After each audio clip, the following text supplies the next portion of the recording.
पप्पू जी भाषण कर रहे थे तो लग रहा था कि 12 साल पहले ऐसा जो देखते थे वही करते थे। आज दलालों का बोलबाला नहीं है। पहले बिहार के अंदर आरा, अब जब हम देखेंगे अमृत काल की बात पर कमेंट्री चल रही थी।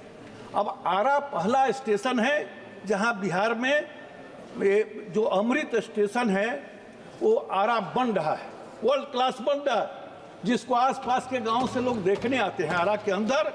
महोदय, माननीय रेल मंत्री जी ने जो संशोधित विधेयक आज सदन में लाए हैं 24 का, निश्चित रूप से यह अत्यंत ही सकारात्मक है और मैं इस विधेयक का समर्थन करता हूँ। विधेयक की चर्चा करते समय हम सब रेलवे की कई विषयों पर चर्चा कर रहे हैं। मैं तो इस अवसर पर माननीय प्रधानमंत्री जी जिनके मार्गदर्शन में रेल मंत्री जी कार्य कर रहे हैं, बधाई देना चाहूँगा कि हम जब देखते हैं कि 2004 से 14 तक नए ट्रैक इस देश में 14,985 किलोमीटर बनाए गए थे और 14 से 23-24 तक 31,000 किलोमीटर नए ट्रैक बनाए गए हैं, जो 2 गुना है। इसके लिए मैं माननीय रेल मंत्री जी और प्रधानमंत्री जी को बधाई देता हूँ। इसी तरह से इलेक्ट्रिफिकेशन जो 4-5 से लेकर 13-14 तक 5,188 किलोमीटर हुआ था, वो 14-15 से 23-24 के बीच में 44,199 किलोमीटर, मतलब 8.5 गुना ज़्यादा हुआ। निश्चित रूप से सरकार की इस प्रतिबद्धता के लिए बधाई देता हूँ। और यदि जो हमारे कई मित्र चर्चा कर रहे थे रेल की विसंगतियों को, उनके मैं ध्यान में लाना चाहता हूँ कि पहले 60 साल में सिर्फ 21,000 किलोमीटर इलेक्ट्रिफिकेशन हुआ था और पिछले 10 वर्षों में 44,000 किलोमीटर हुए। विसंगतियाँ विरासत में मिली है रेलवे को।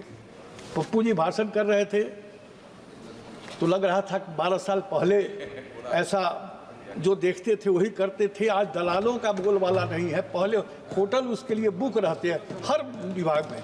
आज मोदी जी के नेतृत्व में सपने का चीज़ बन गया है दलाली, और होटलों में अब दलाल नहीं दिखाई देते हैं। इसी प्रकार से दुर्घटना की बात हो रही थी, अभी कई मित्र दुर्घटना की चर्चा कर रहे थे। तो जो पिछले बार, इस बार जो हमारा पूंजीगत व्यय है 2,62,200 करोड़, उसमें 1,08,000 करोड़ रुपए रेलवे सुरक्षा को बढ़ावा देने के लिए है। और इस दृष्टि से भी आप अधिक सुरक्षा की बात हमारे बंगाल के माननीय सांसद कर रहे थे। यदि 2004 से 14 के बीच आप देखेंगे तो 4,455 दुर्घटनाएं हुई थी और पर मंथ 445 होता था, और पर सप्ताह यदि जोड़ दें तो 7 दुर्घटनाएं 2004 से 14 के बीच होता था। और 2014 से 2024 के बीच देखेंगे तो 2272, पहले 4455, इधर 2272 दुर्घटना पर मंथ। पहले 445 और इधर 227 पर सप्ताह, पर वीक 7 दुर्घटनाएं होती थी, और इधर 10 वर्षों के अंदर देखेंगे तो 2 दुर्घटनाएं होती है। ये साबित करता है कि रेलवे ने अभूतपूर्व प्रगति की है पिछले 10 वर्षों के अंदर। हमारे बिहार के आरा के माननीय सांसद बैठे हैं। धन्यवाद। आप चर्चा कर रहे थे, मैं बिहार से आता हूं, 2 मिनट बिहार बात मैं करूंगा। अब बिहार का जहां तक सवाल है मैडम, बिहार के अंदर आरा, अब जब हम देखेंगे अमृत काल की बात पर कमेंट्री चल रही थी। अब आरा पहला स्टेशन है जहां बिहार में जो अमृत स्टेशन है वो आरा बन रहा है, वर्ल्ड क्लास बन रहा है, जिसको आसपास के गांव से लोग देखने आते हैं आरा के अंदर। और वंदे भारत ट्रेन का ठहराव, यदि पहला कोई स्टेशन है, पहला कहीं ठहराव हुआ तो आरा के अंदर ठहराव हुआ।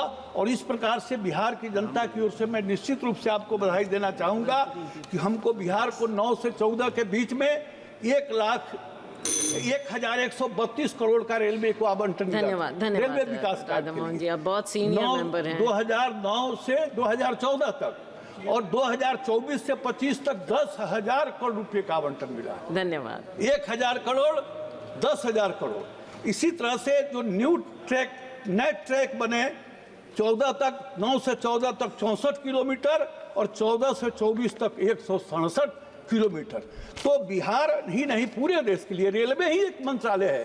किसी राज्य में किसी की भी सरकार हो, बिना भेदभाव का रेलवे विकास कर रही है। और हर सांसद ईमानदारी से यदि अपने क्षेत्र में जाता है और कोई पूछता है कि आपके क्षेत्र में क्या हुआ है, धन्यवाद। तो एमपी को और किसी विभाग का कुछ उपलब्धि दिखाई दे चाहे नहीं, लेकिन रेलवे का ही उपलब्धि दिखाई देता है। ये 10 साल की जो उपलब्धि है, ये जो अधिनियम है, मैं इसका समर्थन करता हूं। और ये जो अधिनियम है 1905 के प्रस्तावों को रेल अधिनियम 1989 में शामिल करके विधिक ढांचे को सरल बनाने का प्रस्ताव करता है। यह 2 विधियों को निर्दिष्ट करने की आवश्यकता को कम करेगा और इसके स्थान पर केवल एक विधि के प्रति निर्देशन की आवश्यकता होगी। इस विधेयक के साथ रेल बोर्ड का कार्यकरण और स्वतंत्रता बढ़ जाएगी। यह संशोधन नियमों को और सरलीकृत करते हुए प्रधानमंत्री श्री नरेंद्र मोदी जी के विकसित भारत के विजन को साकार रूप देने को त्वरित गति देगा। माननीय प्रधानमंत्री श्री नरेंद्र मोदी जी एवं माननीय रेल मंत्री श्री अश्विनी वैष्णव जी एक अत्यधिक सफल बजट प्रस्तुत धन्यवाद श्री अन्नादुराय जी, मैं बधाई देता हूं और इस संशोधन का मैं पूर्णतः समर्थन करता हूं।